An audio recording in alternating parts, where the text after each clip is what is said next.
నమస్కారం వార్తలకు స్వాగతం. ముందుగా ముఖ్యాంశాలు. కాంగ్రెస్ భారీ బహిరంగ సభలో పాల్గొన్న సీఎం రేవంత్ రెడ్డి ఇరు పార్టీలపై ఫైర్.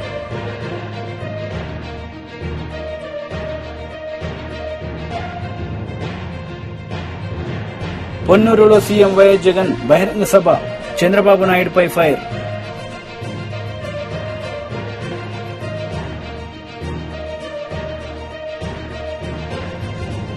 ఏపీ మాజీ ముఖ్యమంత్రి చంద్రబాబు నాయుడు మీడియా సమావేశం, పలు అంశాలపై వివరణ.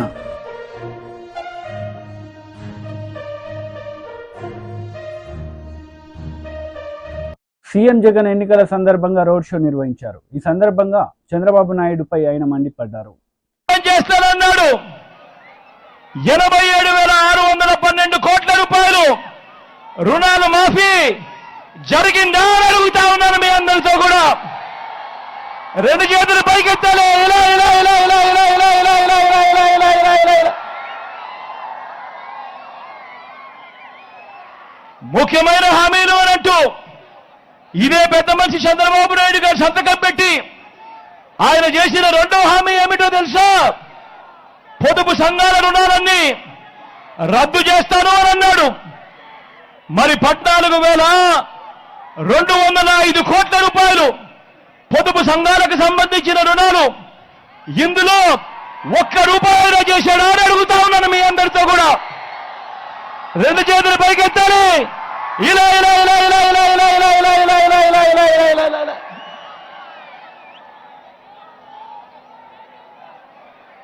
ముఖ్యమైన హామీలు అంటూ చంద్రబాబు నాయుడు గారు స్వయంగా సంతకం పెట్టి మీ ప్రతి ఇంటికి పంపించిన ఈ పాంప్లెట్ లో ఆయన చెప్పిన మూడో హామీ, ఆడబిడ్డ పుడితే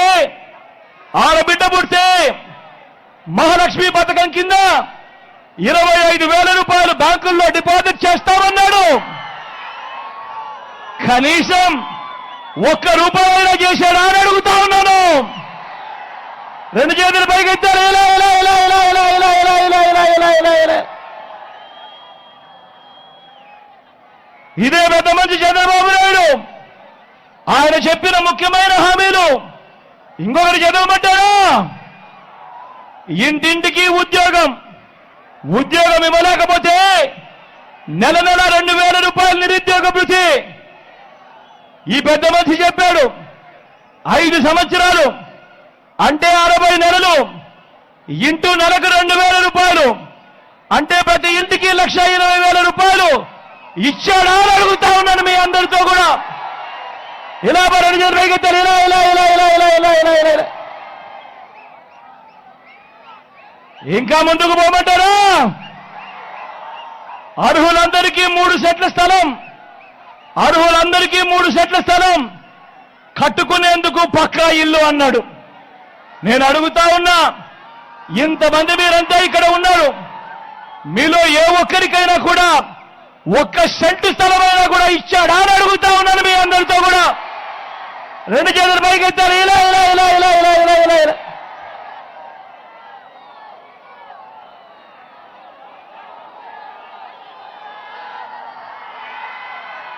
ముఖ్యమైన హామీలంటూ ఇంకా ముందుకు పోతే 10,000 కోట్లతో బీసీ సప్లాన్, చేనేత, పవర్ రూమ్స్ రుణాలు మాఫీ అన్నాడు.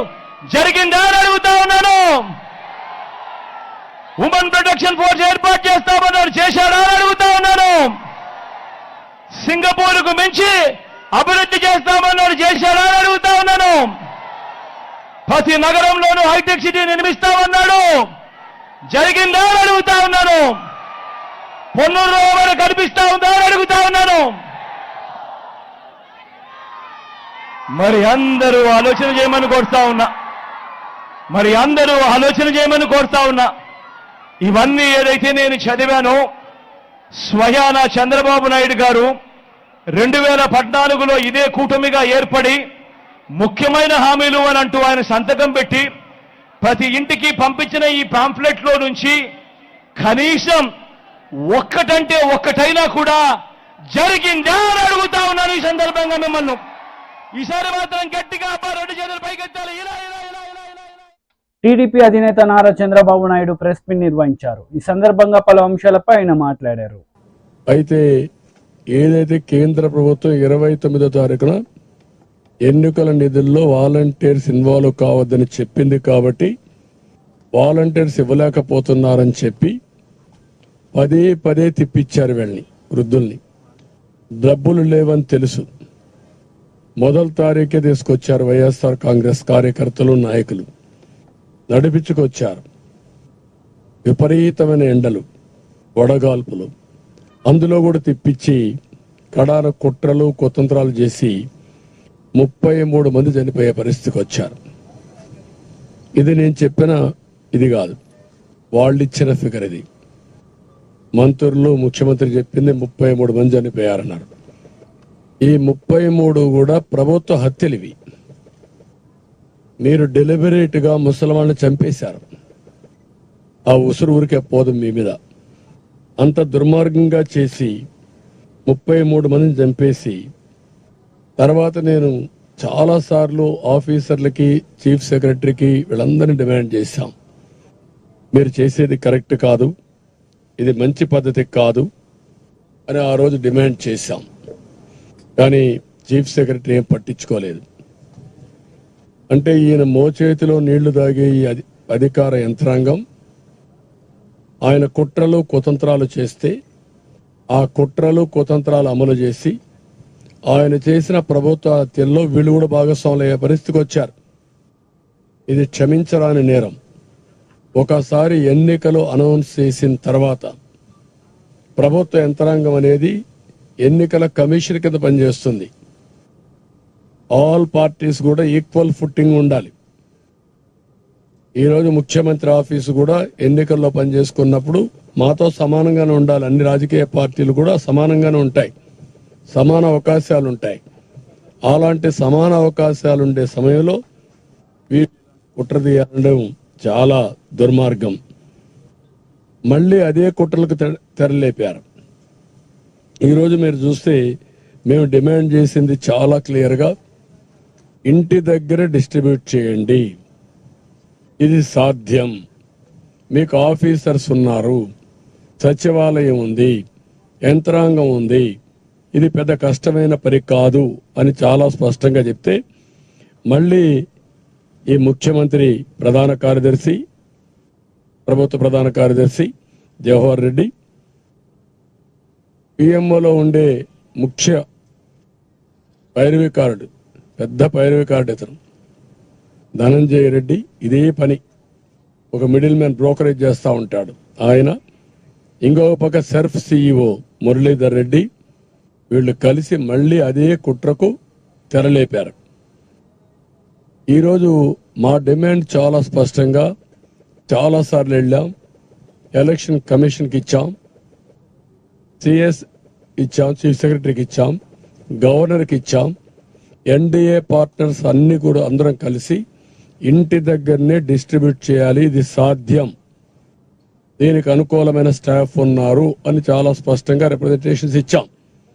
ఇచ్చినప్పటికీ ఈరోజు మీరు చూస్తే ఎన్నికల కమిషన్ ఒకటి చెప్పారు, ఇది పెద్ద కష్టం కాదు, మీరు ఏ విధంగా అయినా సరే దీన్ని అమలు చేయమని వాళ్ళు పంపించారు.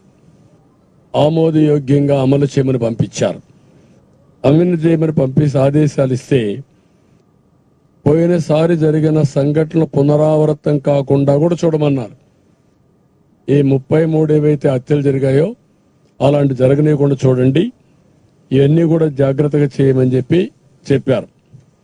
చెప్పిన తర్వాత ఈరోజు చూస్తే కాంగ్రెస్ భారీ బహిరంగ సభలో సీఎం రేవంత్ రెడ్డి పాల్గొన్నారు. ఈ సందర్భంగా ఇరు పార్టీలపై ఆయన విమర్శలు చేశారు. कर्नाटक से अमित शाह, नरेंद्र मोदी गुजरात से है, फिर वहां पर उन लोगों को ज्यादा मदद गुजरात से मिलेंगे, नहीं तो हमारे नेता खड़गे जी को कर्नाटक से मदद मिलने वाले हैं. इसीलिए हमारे भाइयों से एक ही गुजारिश है, खड़गे जी को आप मदद दे दो, 25-26 सीट कर्नाटक से दिलाओ, केंद्र में सरकार बनाएंगे, लाल कोटा पे तिरंगा झंडा लहराने का जिम्मेदारी प्रियंका जी उठाने वाली है, राहुल जी उठाने वाले. हम साथ में रहकर, साथ खड़े रहकर मोदी जी को हराएंगे. मोदी जी आज तक Amit Shah ji ED, income tax, CBI को इस्तेमाल कर रहे थे चुनाव जीतने के लिए. अभी मेरे समाचार मिला है तेलंगाना कांग्रेस पार्टी ऑफिस में दिल्ली पुलिस पहुंचा हुआ है। सोशल मीडिया में कोई पोस्टिंग लगाया, इसीलिए तेलंगाना के कांग्रेस अध्यक्ष को, तेलंगाना मुख्यमंत्री को हम अरेस्ट करते बोल के नोटिस लेकर तेलंगाना गांधी भवन में पहुंच गए। इसका मतलब Narendra Modi ji ED, income tax, CBI हो गए, अभी दिल्ली पुलिस को इस्तेमाल कर रहे चुनाव जीतने के लिए। यहाँ पर कोई डरने वाले नहीं है भाई, यहाँ पर पलट के जवाब देने वाले हैं। देखेंगे आने वाले चुनाव में नरेंद्र मोदी जी और अमित शाह को हरा के दिखाएंगे कर्नाटक और तेलंगाना में, क्योंकि राहुल जी कन्याकुमारी से लेकर कश्मीर तक पद यात्रा किए। कर्नाटक में सरकार बने, तेलंगाना में भी सरकार बने, आने वाले दिनों में महाराष्ट्र में भी अपना सरकार बनने वाले, केंद्र में भी अपना सरकार बनने वाले। अपने लिए अपना नेता है खड़गे जी है, अपने नेता सोनिया जी है। इसीलिए मेरा गुजारिश यहाँ के सेडम के लोगों को, मैं हैदराबाद में रहता हूँ, बगल के तेलंगाना आपको पता है, मेरा असेंबली भी कोडंगल है। आप लोगों को कभी भी जरूरत पड़े मुझे एक आवाज दो, मैं यहाँ हाजिर हूँगा। आप लोगों को कभी भी जरूरत पड़े तो सीधा सीधा हैदराबाद चल कर आओ, मैं वहां रहता हूँ। आप लोगों के लिए काम करने के लिए, आप लोगों को मदद करने के लिए हमेशा मैं हाजिर रहता हूँ।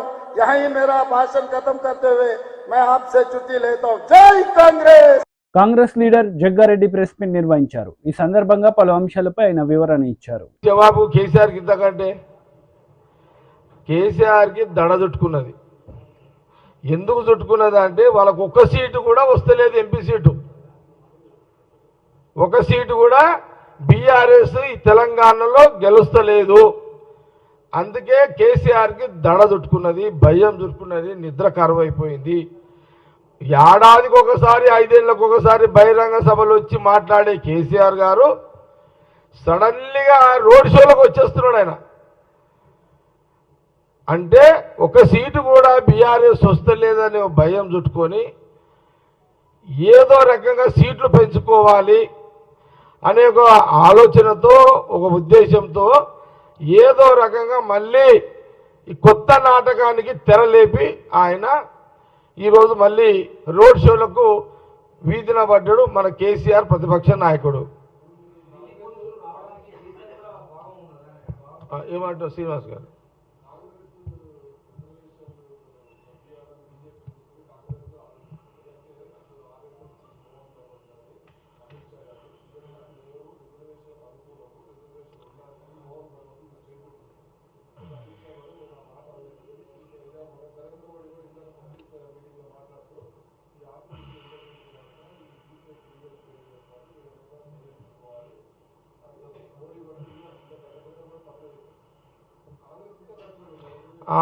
ఒకటి శ్రీనివాస్ గారు మీరు మంచి పాయింట్ అడిగారు. ఎప్పుడైనా భగవత్ గారు ఆర్ఎస్ఎస్ చీఫ్ ఇంత ఓపెన్గా ఎప్పుడైనా వచ్చిండా? ఎస్సీ ఎస్టీ బీసీలకు మేము కూడా అనుకూలమే అని భగవత్ గారు రావడము, అమిత్ షా గారు మొదటిసారి ఎస్సీ ఎస్టీ బీసీల గురించి మాట్లాడడము, దీని కారకుడు ఎవరు? ఈరోజు వాళ్ళిద్దరు భయంతో బయటకు వచ్చినట్టు దీని కారకుడు రాహుల్ గాంధీ గారు. రాహుల్ గాంధీ గారు ఎప్పుడైతే ఎస్సీ ఎస్టీ బీసీలు ఇప్పుడున్న పాపులేషన్ ప్రకారం ఇంకా పెంచుతాము అని వారు అన్నారో, ఆనాటి నుంచి వాళ్లకు ఇక ఇప్పుడు గుడి కాదు, ఇప్పుడు జనాలు ఎస్సీ ఎస్టీ బీసీలు మార్పు వచ్చేసింది. రాహుల్ గాంధీ గారు యొక్క ప్రెస్ ఆయన ఒక ప్రకటనకు ఆయనకు ఆకర్షులవుతున్నారు కాంగ్రెస్ పార్టీకి అనే ఒక భయంలో భాగమే భగవత్ గారు ఈరోజు. అంటే ఇది కూడా కాంగ్రెస్ పార్టీ రాహుల్ గాంధీ గారు ఒక ఘనతే కదా. ఈరోజు భగవత్ గారు, అమిత్ షా గారు ఓపెన్గా మాట్లాడారు అంటే దాని కారకుడు ఎవరు? రాహుల్ గాంధీ గారు. ఆయన ఇచ్చిన ప్రకటననే ఈరోజు భాగవత్ గారు వాళ్ళందరూ కూడా మాట్లాడారు. ఇది కూడా ఎస్సీ ఎస్టీ బీసీలు గమనించండి, మైనార్టీలారా మీకు కూడా డోకా లేదు, గమనించండి. రాహుల్ గాంధీ గారికి అందుకే ఎస్సీ ఎస్టీ బీసీలో మేమేం కోరుతున్నాము? రాహుల్ గాంధీ గారు ఎస్సీ ఎస్టీ బీసీలకు అనుకూలంగా ఉన్నాడు, ఇంకా రిజర్వేషన్ పెంచుతా అన్నాడు. అందులో భాగమే భాగవత్ గారు, ఆర్ఎస్ చీఫ్, అమిత్ షా గారు వీళ్ళందరూ బయటకు వచ్చిర్రు. ఇక ఎస్సీ ఎస్టీ బీసీలకు డోకా లేదు, రాహుల్ గాంధీ గారు అండగా ఉన్నారు. అందుకే రాహుల్ గాంధీ గారు ప్రధానమంత్రి చేస్తే ఇంకా ఇంకా ఫుల్ సెక్యూరిటీ ఉంటుంది ఎస్సీ ఎస్టీ బీసీలకు, మైనార్టీలకు అనేది కాంగ్రెస్ పార్టీ చాలా స్పష్టంగా ఇటు తెలంగాణ ప్రజలకు, ఆంధ్రప్రదేశ్ ప్రజలకు, భారతదేశ ప్రజలకు స్పష్టంగా తెలియదు. బీజేపీ రాష్ట్ర అధ్యక్షుడు కిషన్ రెడ్డి మీడియా సమావేశం నిర్వహించారు. ఈ సందర్భంగా పలు అంశాలపై ఆయన మాట్లాడారు. ఈ రెండు పార్టీలకు తోడు ఎంఐఎం పార్టీ, వీళ్ళ ముగ్గురు కలిసి ఒప్పందం కుదుర్చుకొని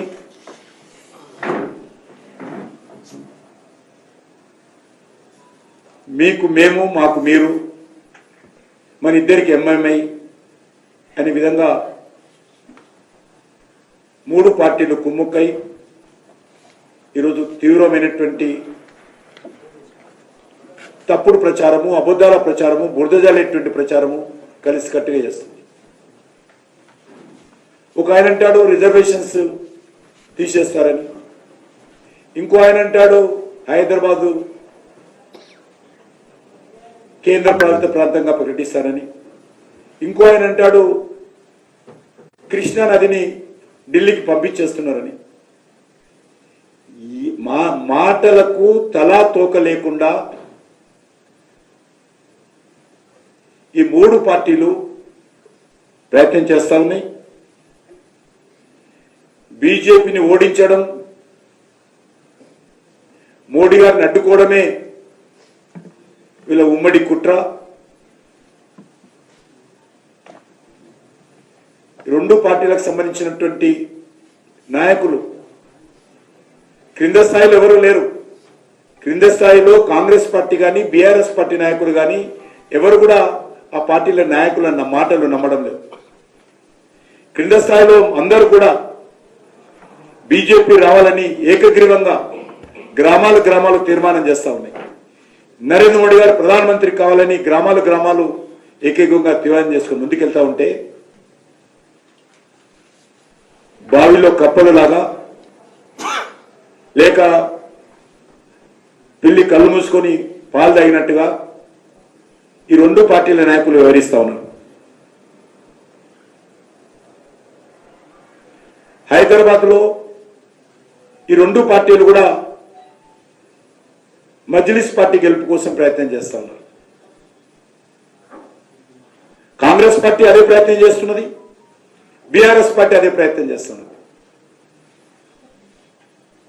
కాంగ్రెస్ పార్టీ సీనియర్ నాయకుడు ఫెరోజ్ ఖాన్ ఓపెన్ గా చెప్పాడు, మాకు పార్టీ హైకమాండ్ నుంచి ఆదేశాలు వచ్చాయి, ఎట్టి పరిస్థితుల్లో ఓల్డ్ సిటీలో ఓవైసీని గెలిపించాలని మాకు ఆదేశాలు వచ్చాయి, కానీ ఈ ఎలక్షన్స్ వరకే ఉంటుంది, తర్వాత నా యొక్క పోరాటం ఎంఐ మీద కొనసాగుతున్నాయని చెప్పిన విషయం మనం చేస్తాం.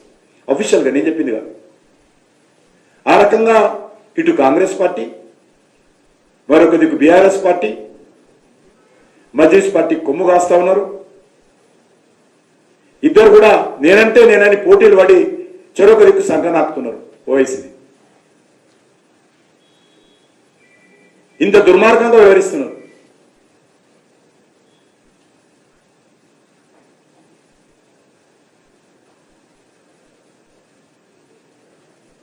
అనేక నియోజకవర్గాల్లో కాంగ్రెస్ పార్టీ సైలెంట్ గా ఉంది, అనేక నియోజకవర్గాల్లో బీఆర్ఎస్ పార్టీ సైలెంట్ గా కనిపిస్తున్నారు. ఈ రెండు పార్టీలు పైకి కొట్టుకున్నట్లు టూ ఫైటింగ్ చేస్తూ ఈరోజు MLA TJR Sudheer Babu media సమావేశం నిర్వహించారు. ఈ సందర్భంగా టీడీపీ నేతలపై ఆయన మండిపడ్డారు. ఒక్క శాశ్వత నిర్మాణం కూడా చేయకుండా దోచుకున్న గజ దొంగల ముఠాకి బాసు నువ్వు. ఈ దేశంలో వైట్ కాలర్ నేరస్తుడు ఎవడైనా ఉన్నాడు అనంటే, ఈ దేశంలో రాజకీయాలను అడ్డం పెట్టుకుని డబ్బులు సంపాదనే ధ్యేయంగా రాజకీయాలు చేసే కుయుక్తి కలిగిన రాజకీయ నాయకుడు ఎవడైనా ఉన్నాడు అనంటే, ఆంధ్ర రాష్ట్ర పరువుని పదే దిగజార్చిన వాడు ఎవడైనా ఉన్నాడంటే అది నువ్వే చంద్రబాబు నాయుడు. నువ్వే. నీ జీవితం అంతా డ్రామాలు, నీ జీవితం అంటేనే దోచుకోవటం, నీ జీవితం అంటే వెన్నుపోటు పడవటం, నీ జీవితం అంటే ఈ రాష్ట్రాన్ని సర్వనాశనం చేయటం, జన్మభూమి కమిటీల పేరుతో గ్రామాల్ని దోచుకున్న గజ దొంగలు మీరు. ఇంకా సిగ్గు రాకుండా గౌరవ ముఖ్యమంత్రి గారిని పదే పదే అవహేళన చేయటం, మాట్లాడటం. ఏమయ్యా అంటే ఈ రాష్ట్రానికి పరిపాలించడానికి పేటెంట్ హక్కు ఉందా? నువ్వే పరిపాలించాలని ఏమన్నా రాజ్యాంగంలో రాసిపెట్టుందా? నువ్వు తప్పించి తెలివి కలిగినోడు ఎవరు లేదనుకుంటున్నావా? ఏముందయ్యా నీ తెలివితేటలు? ఏం సాధించావు ఈ రాష్ట్రానికి? విభజన సమయంలో విభజనకి కారకుడు నువ్వే. అదే కాంగ్రెస్ విభజన అయిపోయిన తర్వాత కాంగ్రెస్ పార్టీతో తెలంగాణ జతగట్టిన నువ్వు ఒక రాజకీయ బ్రోకర్వి, రాజకీయ వ్యభిచారివి. నువ్వు కేవలం డబ్బులు సంపాదించడం కోసం, ఆస్తులు కూడగట్టుకోవడం కోసం, నీ అనునాయులైన సంస్థలకు దోపిడీని చేసి పెట్టడం కోసము రాజ్యాంగపరమైన సీఎం పదవిలో ఉండి ప్రజల యొక్క ధనం, మాన ప్రాణాలు దోచుకున్న దొంగవి నువ్వు. ఒక స్కిల్ స్కాము, ఒక ఫైబర్ నెట్ స్కాము, అనేకమైన స్కాములు చేసే బాబులకు బాబులు నువ్వు. ఈ దేశంలో ఏ రాష్ట్ర ముఖ్యమంత్రికి నీ అంత నీచమైన చరిత్ర లేదు. నీ పార్టీ గాని పార్టీని తీసుకొని అందలం ఎక్కి ఈ రోజు వరకు నందమూరి వంశులకి అసలు స్థానమే లేకుండా చేసిన నీచాతి నీచమైన రాజకీయ చరిత్ర నీది బాబు. నువ్వే మాట్లాడతావు? తండ్రి చనిపోతే ఒంటరిగానే నిలబడితే కాంగ్రెస్ పార్టీ కేసులు పెట్టి బాధ పెడితే, అవమానపరిస్తే ఏ మాత్రం ఒక్క క్షణం కూడా బాధపడకుండా ప్రజల కోసం నిలబడ్డాడు, ప్రజలతోనే ఉన్నాడు. సుమారుగా 5,000 కిలోమీటర్ల పాదయాత్ర చేశాడు.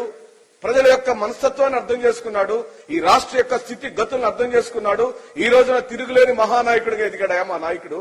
మా నాయకుడికి ఈ దేశంలో చరిత్ర ఉంది. మా నాయకుడు ఎవరి పార్టీని లాక్కోలా, ఎవరిని వెన్నుపోటు పడాలా, ఒక్కడే పార్టీ పెట్టుకున్నాడు, ఒక్కడే గెలిచాడు, రేపు కూడా ఒక్కడే ఉంటాడు, ఒక్కడే గెలుస్తాడు. నీకు దిమ్మ తిరిగిపోయి. కడియం శ్రీహరి కీలక ప్రెస్ మీట్ నిర్వహించారు. ఈ సందర్భంగా మాజీ CM Kadiyam Srihari press meet నిర్వహించారు. ఈ సందర్భంగా మాజీ ముఖ్యమంత్రి కేసీఆర్ పై పలు విమర్శలు చేశారు. నాయకుడు డ్యాన్సులు చేస్తాడు, పాటలు పాడతాడు, డప్పులు కొడతాడు, తొడలు కొడతాడు. అంత సీనియర్ వ్యక్తి ఇట్లాంటివి చేయవచ్చా లేదని కూడా ఆలోచన లేకుండా చాలా చాలా గలీజ్గా మాట్లాడుతున్నాడు. అయినా పర్వాలేదు. కానీ కనీసం రాజయ్యకు వరంగల్ బీఆర్ఎస్ టికెట్ ఇస్తే కొంత బాగుండేది. రాజయ్యకు నాకు పడకపోయినా ఆ బీఆర్ఎస్ పార్టీకి 10 ఓట్లు పడాలి అంటే రాజయ్య గారికి టికెట్ ఇచ్చినా బాగుంది. రాజయ్య గారికి టికెట్ ఇవ్వకపోగా బీఆర్ఎస్ టికెట్ ఫైనలైజ్ చేసే రోజున ఫామ్ హౌస్ కూడా రానియలేదు. నీ మొక్కలు చూపించొద్దు నాకు అని చెప్పి టికెట్ డిక్లేర్ అయిన తర్వాత వేరే వాళ్ళు పట్టుకొని పోయి ఈయన ఉండాలి, ఈయన ఉంటే కడియం శ్రీహరికి వ్యతిరేకంగా బాగా మాట్లాడతాడు, మనకు ఉపయోగపడతాడని చెప్పి కొంతమంది తీసుకొని పోతే ఈయన కూడా పోయి బతిలాడి ఆ పార్టీలో చేర్చుకున్నావు బాగానే. కానీ నువ్వు రాజయ్య గారి మీద ప్రేమ ఉంటే, రాజయ్య గారికి గతంలో అన్యాయం జరిగింది అని మీరు అనుకుంటే రాజయ్య గారికి బీఆర్ఎస్ టికెట్ ఎందుకు ఇవ్వలేదు? అంటే ఇదంతా మోసపెత్తుగడం. ఆయనకు మనసులో ఒకటి ఉంటుంది, బయటకు ఒకటి మాట్లాడుతూ అంటాడు. అది నేను స్వయంగా అనేక సందర్భాల్లో చూశాను. ఎదురుగా నీ అంత గొప్పవాడు లేడని మాట్లాడతాడు, కానీ వీడు వెధవాని మనం బయటికి వెళ్ళగానే మాట్లాడతాడు. తెలంగాణను అన్ని రకాలుగా ఆగం చేసి వరంగల్ను ప్రత్యేకంగా ముక్కచెక్కలు చేసి ఇవాళ ఏదో సానుభూతి ప్రకటించడానికి వచ్చాడు. వరంగల్ పట్టణాన్ని ఏం అభివృద్ధి చేశారు మీరు? ఎన్నిసార్లు ముత్తుకున్నా నేను కనీసంగా మాస్టర్ ప్లాన్ అప్రూవ్ చేయండి అని చెప్పి 10 సార్లు పోయి బతిలాడినాం. ఎందుకంటే ఒక సిటీకి మాస్టర్ ప్లాన్ అనేది లేకుండా అభివృద్ధి అనేది కష్టం. ప్లాన్డ్ అభివృద్ధి ఉండదు. ఇప్పుడు ముబ్బడిగా అనేక రకాలైన డెవలప్మెంట్స్ వస్తుంటాయి. కాబట్టి మాస్టర్ ప్లాన్ అప్రూవ్ చేయమని అడిగినాం. 3 ఏళ్ళు దగ్గర పెట్టుకున్నాడు, ఈ రోజు వరకు కూడా మాస్టర్ ప్లాన్ అప్రూవ్ కాలేదు. అంటే వరంగల్ పైన ఆయనకున్న ప్రేమ ఏంటి? ఒక ఓఆర్ఆర్ లేదు, మొత్తుకొని సచ్చినాం. ఒక అండర్ గ్రౌండ్ డ్రైనేజ్కి ప్రతిపాదన లేవు, మొత్తుకొని సచ్చినాం. ఏనాడు పట్టించుకో. ఎందుకో కానీ వరంగల్ పైన ఆయనకు ఒక రకమైన కోపం. ఎందుకో కానీ వరంగల్ అంటే ఆయనకు ఒక రకమైన వ్యతిరేకత. ఎందుకంటే వరంగల్ గడ్డ మీద ప్రశ్నించే వాళ్ళు ఎక్కువ ఉంటారు అనేది ఆయన అభిప్రాయం. వరంగల్ గడ్డ మీద పోరాటాలు చేసే వాళ్ళు ఎక్కువ ఉంటారు, ప్రశ్నించే వాళ్ళు ఎక్కువ ఉంటారు, ఉద్యమాలు చేసే వాళ్ళు ఎక్కువ ఉంటారు అనేది ఆయన భయం. అందుకనే వీళ్ళ నోట్లు మూయాలి అంటే ముక్కలు చేయాలి అని మన జిల్లాను ఆగం చేసిన వ్యక్తి ఆయన. మంగళగిరిలో నారా బ్రాహ్మణి ఎన్నికల ప్రచారం నిర్వహించారు. ఈ సందర్భంగా పలు అంశాలపై ఆమె మాట్లాడారు. ఆయన విజన్ ఏంటంటే ఎటువంటి సపోర్ట్ నాకు అందించారో అటువంటి సపోర్ట్ మంగళగిరిలో ఉన్న మహిళలందరికీ, ఆయన అమ్మలు కానివ్వండి, లేకపోతే అవ్వలు కానివ్వండి, అక్క చెల్లెలు కానివ్వండి, వాళ్ళందరికీ అందించాలనేది ఆయన విజన్, ఆయన హార్డ్ వర్క్ అంతా. అదే కాకుండా ఏ కంపెనీలో హెరిటేజ్ ఫుడ్స్లో నేను పనిచేస్తున్నాను ఎగ్జిక్యూటివ్ డైరెక్టర్గా, అదే కంపెనీలో నారా లోకేష్ గారు కూడా పనిచేయటం జరిగింది ఇంతకుముందు. ఆ కంపెనీలో ప్రతిరోజు మేము మహిళా రైతుల స్టోరీస్ గురించి వినేవాళ్ళమి, చూసేవాళ్ళమి. రాత్రింపగలు గ్రామాల్లో మహిళలు కష్టపడి పాలు ఉత్పత్తి చేసి మా కంపెనీకి అందిస్తే వాళ్ళకి ఆదాయం వచ్చేలాగా చూసేవాళ్ళమి.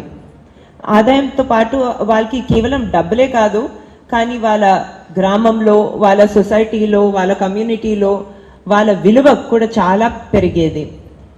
ఇది చూసి మాకు ఎంతో సాటిస్ఫాక్షన్ కలిగింది. మేము కూడా ముందు ఏం చేసినా కూడా మహిళల మీద ఒక పాజిటివ్ ఇంపాక్ట్ ఉండాలి, మహిళలకి ఒక ఆదాయం వచ్చేలా చూడాలి అని అప్పుడే మేము డిసైడ్ అయిపోయాము. ఏ సాటిస్ఫాక్షన్ ఏదైతే అప్పుడు వచ్చేదో దానికన్నా మించి ఎక్కువ సాటిస్ఫాక్షన్ స్త్రీ శక్తి ప్రోగ్రామ్ సక్సెస్ ద్వారా మాకు కలుగుతుంది. నాకు చాలా ఆనందంగా ఉంది.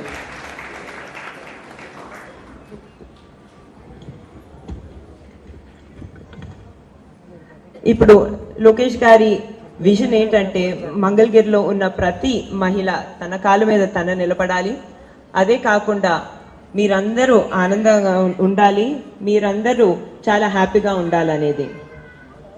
కానీ ఇప్పుడు 2019 ఎలక్షన్ గురించి మాట్లాడాలంటే మీకు అందరికి తెలిసిందే, లోకేష్ గారు ఓటమి ఎదుర్కొన్నారు మన మంగళగిరిలో. చాలా మంది అప్పుడు చెప్పడం జరిగింది, మళ్ళీ మంగళగిరి నుంచి ఎందుకు కంటెస్ట్ చేయాలనుకుంటున్నారు, ఏమైనా సేఫ్ సీట్ చూసుకోవచ్చు కదా, మన కుప్పం లాంటి సీటు లేకపోతే హిందూపూర్ లాంటి సీట్ చూసుకోవచ్చు కదా, మళ్ళీ ఇక్కడ ఎందుకు అని చెప్పి నారా లోకేష్ గారు అప్పుడు అందరికీ చెప్పడం జరిగింది, మంగళగిరిలో ఉన్న ప్రజలందరూ నా కుటుంబ సభ్యులు. అదే కాకుండా నా విజన్ ఏంటంటే మంగళగిరిని భారతదేశంలోనే ఒక మోడల్ నియోజకవర్గంగా తీర్చిదిద్దాలి, నంబర్ 1 నియోజకవర్గంగా తీర్చిదిద్దాలనేది. మీరు చూస్తున్నారు అప్పటి నుంచి ఇప్పుడు దాకా గత 5 సంవత్సరాలుగా ఆయన ప్రతిరోజు మంగళగిరిలో చాలా కష్టపడుతున్నారు, చాలా కమిటెడ్ గా సేవా కార్యక్రమాలు చేస్తున్నారు.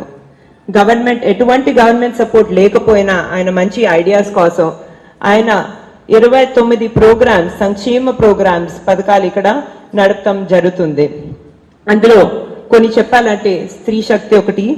అదే కాకుండా నూతన వధువరులకు పెళ్లి కానుక ఇవ్వటం జరుగుతుంది. అది కూడా దళితుల ఇళ్లలో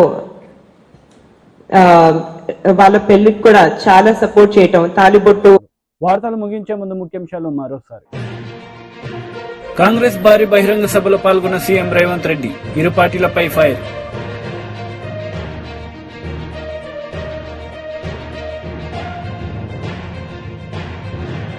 పొన్నూరులో సీఎం వైఎస్ జగన్ బహిరంగ సభ, చంద్రబాబు నాయుడుపై ఫైర్.